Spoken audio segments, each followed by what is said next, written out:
여러분, 이 140편은 악장에게 준 다윗의 시라고 시편의 이 기자가 누구인지 이야기하고 있습니다. 지난 수요일 날은 139편을 나눴는데 여러분 한 장을 넘겨 보시면 138편부터 145편까지 계속해서 다윗의 시라고 적어 두었습니다. 그래서 당분간 수요일 날 시편 말씀을, 금요일 날 제 차례가 되면 시편 말씀을 살펴보겠습니다. 그래서 이제 얼마 남지 않은 150편까지 시편의 말씀을 끝마칠 수 있으리라 생각합니다. 제가 지난 수요일 날 말씀을 드렸던 것 같고요.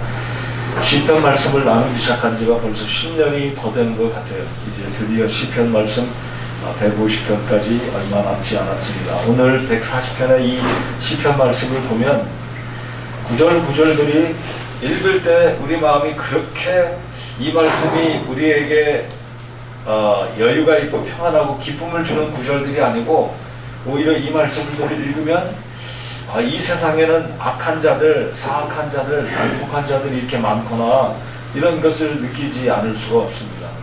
그래서 140편의 제목을 붙여본다면요, 의인과 사악한 자의 결말. 한번 따라서 해보시겠습니까? 의인과 사악한 자의 결말. 의인과 사악한 자의 결말. 여러분, 이 세상에는 두 종류의 사람입니다. 구원받은 사람과 구원받지 않은 사람. 그래서 의인과 사악한 자의 결말을 다윗은 마지막 구절에 가서 이야기를 해주고 있습니다. 그래서 이 140편은 다윗이 누구에게 고난을 당했는지 언급은 안 하고 있습니다. 분명히 사울이었을 것이다라고 학자들이 추론을 합니다. 사울과 그의 군대들이 다윗을 잡으려고 10년 이상을 쫓아다니면서 다윗을 힘들게 한 이 상황을 다윗은 이야기하고 있지만 하나님 사울 때문에 제가 죽겠습니다 언급은 하지 않아요. 그러나 학자들이 제가 말씀드린 것처럼 사울 때문에 다윗이 이렇게 힘들었을 것이다. 그렇다면 이 시간에 한번 생각해 보겠습니다. 왜 다윗은 자기를 힘들게 했던 그 악한 사람, 자기의 장인이자 이스라엘 왕 사울의 이름을 언급하지 않았을까요?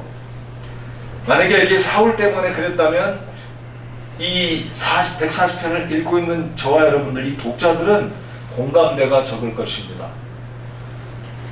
사울은 수천 년 전 인물이고 나와 상관없는데 이렇게 생각을 할 것이기 때문에, 이것은 제 생각이에요. 근데 여기에 계속해서 사악한 자, 난폭한 자, 악인 언급하고 있는 것은 11절에 악담하는 자가 언급된 것은 배경을 보면 사울이지만 내가 살고 있는 우리의 삶 가운데도 나를 힘들게 하는 악한 사람들이 여전히 존재하고 있다는 것을 우리가 인식하면서, 그렇기 때문에 하나님을 의지하고 분명히 악한 자의 끝과 의인의 끝은 하나님이 알고 계신다. 그래서 끝까지 주님을 의지하고 바라보는 것이 이 140편 기록한 다윗의 의도가 아닐까 생각을 해보았습니다. 자, 이 140편은 4개의 문단으로 나누어집니다. 1절부터 5절까지 사악한 자들의 행위를 다윗이 주님께 고발하면서 주여 저를 좀 건져주십시오, 긴박하게 다윗이 하나님께 도움을 요청하는 1절부터 5절까지고요. 그리고 6절부터 7절은 하나님께 도움, 즉 구출을 간구하는 다윗의 기도의 모습이고요. 8절로 11절까지는 이 사악한 자들이 어떤 계략과 음모를 꾸미고 의로운 자들을 이 세상에서 공격하고 있는지 다윗은 말하고 있습니다. 그리고 마지막 12절, 13절은 결론입니다. 오늘 제가 말씀을 드렸던 것처럼 의인과 사악한 자의 결말을 12절, 13절에서 이야기하고 있습니다. 우리 성도님들 인생을 몇 년간 지금 살아오셨든지 간에 우리가 살아오는 인생에는 내가 잘못하지도 않았는데 나를 표적 삼고 나를 자신들의 밥으로 삼고 경제적인 어떤 어려움을 가져온 사람, 말로 나를 힘들게 한 사람, 다양한 측면으로 우리를 힘들게 하는 우리들의 원수라고 할까요? 악한 사람들이 여전히 이 땅 위에 존재하고 있습니다. 큰 차원에서는 사탄이 우리의 공통적인 대적이고요. 우리 개개인들을 힘들게 하는, 연고 없이 내가 잘못하지도 않았는데 나는 바르게 살고자 하는데 선하게 살고자 하는데 여전히 우리 주변에는 우리 개개인들을 힘들게 하는 우리의 대적이 존재한다는 것입니다. 말씀드렸듯이 사울이 바로 다윗을 힘들게 하였습니다. 1절을 다시 한번 보시겠습니다. 오 주여, 악한 자에게서 나를 건지시고 난폭한 자에게서 나를 보존하소서. 다윗은 적어도 10년 이상, 길게는 12년에서 13년을 사울과 그의 군대들의 추격을 피해서 광야로, 동굴로, 심지어 블레셋 적국까지 넘어가서 자신의 목숨을 피한 그런 상황을 우리가 잘 알고 있습니다. 다윗이 얼마나 힘들었으면 하나님께 119를 요청했겠습니까? 하나님께 SOS를 지금 치고 있습니다. 난폭한 자에게서 나를 보존하시고 나를 건져 주십시오. 2절, 그들이 마음속으로 해악들을 꾀하고 싸우기 위해 계속해서 함께 모이며, 한둘이 아니라 여러 사람이 마음을 모아 그들이 논의하고 나를 공격하는 이 상황, 이 다윗을 힘들게 하는 사울과 그의 군대들의 모습, 그리고 도액이라는 악한 사람, 또 사울에게 여러 가지 모략과 계략을 제공해서 다윗을 어떻게 해서든지 잡으려고 하는 이런 상황들을 우리가 알 수 있습니다.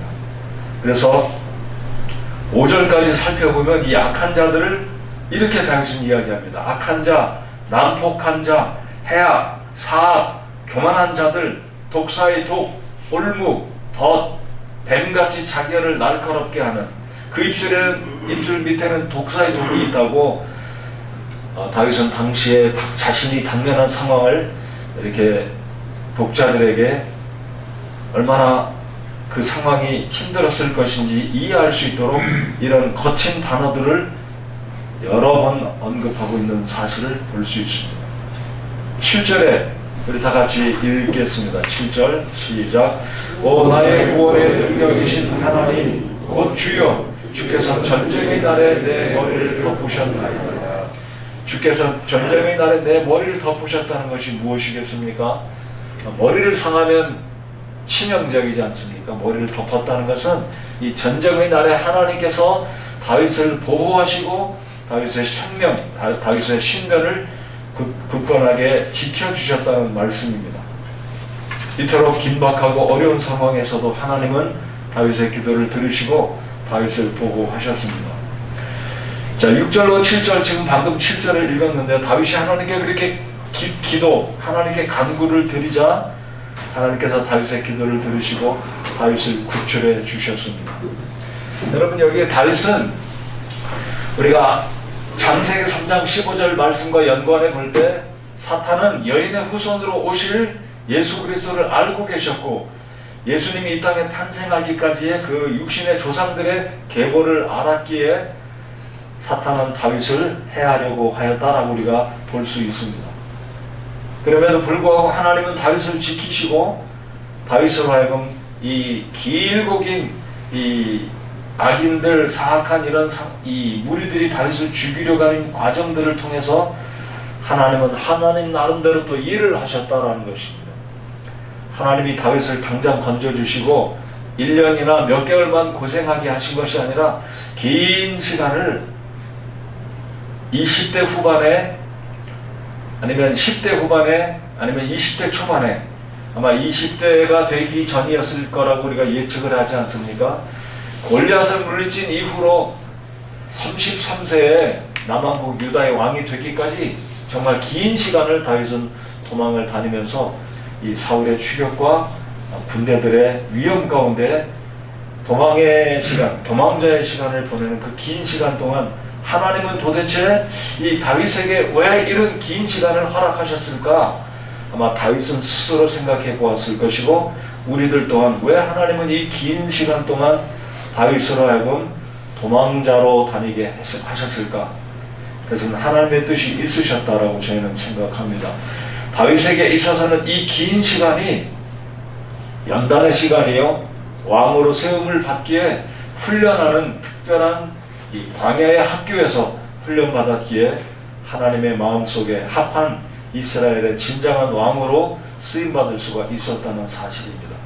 그래서 제가 오늘 140편 이 시편의 제목을 여러분 기억하기 쉽도록 이렇게 잡은 것은, 의인과 사악한 자는 분명히 그 결말이 있는데 악한 자는 하나님이 심판하시고 의인은 결국은 주께서 계획하시고 뜻하신 그 과정을 지나간 이후에는 우리 주님께서 복 주시고 하나님의 손에 쓰임받는 복 있는 인생으로 주님이 들어 쓰신다는 사실입니다. 자, 12절을 한번 보시겠습니다. 주께서 고난당하는 자의 사정과 가난한 자의 권리를 옹호하실 줄을 내가 아나이다. 여러분, 인생을 살아오시면서 연고 없이 내가 악하지도 않았고 이웃에게 속임이나 거짓을 베풀지도 않았고 정직하고 바르게 살았는데 왜 내게 이런 고난이 올 수 왔을까라고 생각이 드실 때마다 하나님의 특별하신 섭리가 있으시다라고 믿고 인내하시면서 우리 마음속에 확신해야 될 것은 주님은 고난당하는 자의 사정을 아신다. 그 권리를 옹호하실 줄을 안다는 이 다윗의 고백이 저와 여러분의 인생 가운데 만나는 연고 없는 악한 사람들로 인한 고통과 고난 속에서 마음속에서 하나님을 향한 확신을 가지고 주님이 나의 이 억울한 사정을 아신다는 확신을 가지고 주님께 감사하면서 인내하고 기다리면 때가 되면 주님께서 보상하시고 축복해 주신다는 확신을 오늘 140편을 통해서 우리 모두의 마음속에 지니고 있어야 하겠습니다. 13절 또 다 같이 한번 읽어보시겠습니다. 시작. 참으로 의로운 자들이 주의 이름에 감사를 드리며 곧바른 자들이 주 앞에 거하리이다. 다윗은 확신했습니다. 의로운 자들이 주의 이름 앞에 감사드리고 곧바른 자들이 주님 앞에 거할 것이다. 다윗의 고백처럼 다윗은 그렇게 하나님께 복을 받았습니다. 여러분, 시편 1편 5절 6절 시편의 첫 번째 언급하고 있는 것도 똑같습니다. 5절 6절을 제가 읽어드리면 그러므로 경건치 아니한 자들이 심판대 서지 못하며 죄인들이 의로운 자들의 회중에 들지 못하리니 의로운 자들의 길은 주께서 아시나 경건치 아니한 자들의 길은 망하리로다 그랬습니다. 여러분, 의인들이 득세하는 것 같지만 결국은 악인들이 득세하는 것 같지만 결국은 악인은 마지막 때에 가서 하나님이 심판하시고 의인들의 길은 우리 주님께서 아시고 축복하신다라는 확신을 이 아침에 하시는 모든 성도님들 되시기 바랍니다. 그러면 시편 37편을 잠깐 저희 펴보겠습니다. 여러분, 이 37편을 읽으면 얼마나 우리 마음속에 위로감이 있고 확신이 생기는지 모르겠습니다. 저는 이 140편보다는 똑같은 하나님 말씀이지만 이 의인과 악인에 대해서 너무나 분명하게 37편에서 이 결정적인 말씀들로 이 의로운 자와 악인에 대해서 하나님이 언급하고 계시는 구절들이 있습니다. 다 읽으면 좋겠지만 1절부터 11절까지 형제님들이 1절, 자매님들이 2절, 1절부터 11절까지 같이 읽겠습니다. 자, 악인과 의인에 대해서 너무나 명료하게, 너무나 분명하게 하나님께서 다윗을 통해 말씀하십니다. 다 찾으셨으면 형제님들 저와 함께 1절, 자매님들이 2절, 11절까지 다 같이 읽겠습니다. 11절은 다 같이 읽습니다. 시작. 너는 악을 행하는 자들로 인하여 초조해하지 말며 불법을 행하는 자들을 부러워하지 말라. 그들은 곧 불같이 밀 것이요 푸른 채소같이 시들리로다. 주를 신뢰하고 선을 행하라. 그리하면 내가 땅에 거하고 참으로 양식을 먹으리로다. 너는 또 주를 기뻐하라. 그분께서 내 마음에서 소원한 것들을 내게 주시리라. 내 길을 주께 맡기고 또 그분을 신뢰하라. 그분께서 그것을 이루시고 내 의를 불같이 내 판단의 공의를 대낮같이 내놓으시리로다. 주 안에서 안식하고 끈기 있게 그분을 기다리라. 자기 길에서 형통한 자나 사악한 꾀를 이루는 자로 인하여 초조해하지 말지어다. 분노를 그치고 진노를 버리며 결코 악을 행하려고 초조해하지 말지어다. 악을 행하는 자들은 끊어지려니와 주를 바라는 자들은 땅을 상속하리라. 조금 있으면 사악한 자가 없어지리니 참으로 내가 그의 자리를 부지런히 살필지라도 그것이 없으리로다. 그러나 온유한 자들은 땅을 상속하며 넘치는 화평 속에서 즐거워하리로다. 여러분, 이 37편에서 악인과 의인에 대해서 명확하게 그 결말을 말씀해 주고 계시며 우리 의로운 하나님의 백성들에게 초조해하지 말고 불안해하지 말고 하나님이 모든 것을 주관하시고 결국은 주께서 악인들을 어떻게 결말로 끝맺히시는지 말씀해 주고 계시구나.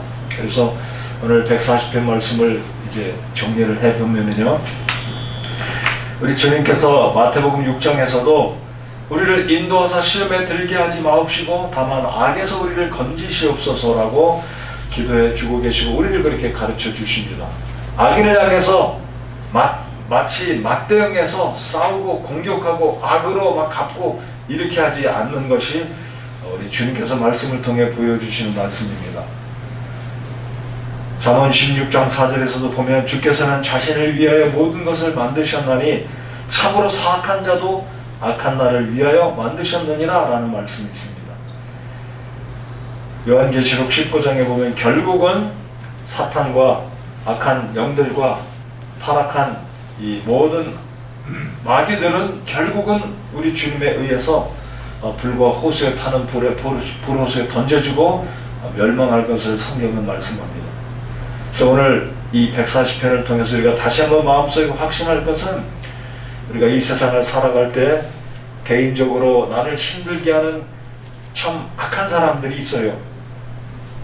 한국에서도 이 교회를 힘들게 하는 악한 무리들이 있습니다. 교회 안에도 하나님의 뜻을 거스리는 사람들이 있습니다. 그럴지라도 오늘 이 말씀을 생각하며 결국 하나님은 의로운 자들을 지키시고 13절 말씀을 제가 한 번 더 읽어보겠습니다. 참으로 의로운 자들이 주의 이름에 감사를 드리며 곧바른 자들이 주 앞에 거하리이다. 결국 곧바른 자들은 주님 앞에 거하며 하나님의 뜻을 이룰 수 있다는 사실, 그리고 하나님은 의인들을 지키실 뿐만 아니라 보상해 주신다, 우리에게 상급을 주시는 분이라는 사실을 확신하고 여전히 우리가 해야 할 일들을 감당해 나가며 주님 말씀에 우리의 삶을 드리고 하나님의 나라를 위해서 최선을 다하고 믿음의 길을 달려가는 우리 성도 여러분들 모두가 되고 또 제가 되기를 바랍니다. 기도하시겠습니다. 하나님 아버지, 오늘 이 아침에도 추운 날씨지만 참 주님을 사랑하고 교회를 사랑하는 성도님들 한 곳에 모였습니다. 참 저희 교회 공사 과정에 여러 가지 불편하고 예기치 않았던 일들이 생기고 있지만 주님, 참 저희들 이렇게 모여 함께 기도할 수 있게 해주신 것 감사드립니다. 공사가 잘 마무리되어질 수 있도록 도와주시고 하나님, 우리 여러 부서에서 또 여러 모양으로 주님을 섬기고 있는 우리 교회 성도님들 그 수고를 기억하시고 또 병중에 있는 성도들, 또 최근에 이렇게 참 좋지 않은 소식을 들음으로 저희들의 마음도 또한 참 힘들지만 그래도 하나님 합력해서 선을 이루시는 주님께서 우리 선교사님이나 집사님이나 또 아프신 우리 성도님들 주님께 의탁드리며 오늘 시편 140편 말씀과 연관해서 저희들의 삶 가운데 악인들의 결말과 의인들의 결말, 주를 위해서 살고자 하는 하나님의 자녀들, 하나님의 백성들을 주님이 붙드시고 보호하시고 지켜주시며 결국에 참 주님의 영광을 위해서 살아가는 백성들, 하나님의 자녀들에게는 우리 주님의 인정하심과 상급이 있다는 사실을 믿고 오늘 하루도 저희들이 당연히 해야 할 일들, 지속해서 감당해야 하는 일들을 끝까지 이루어 나가는 저희들 모두 되게 해 주시옵소서.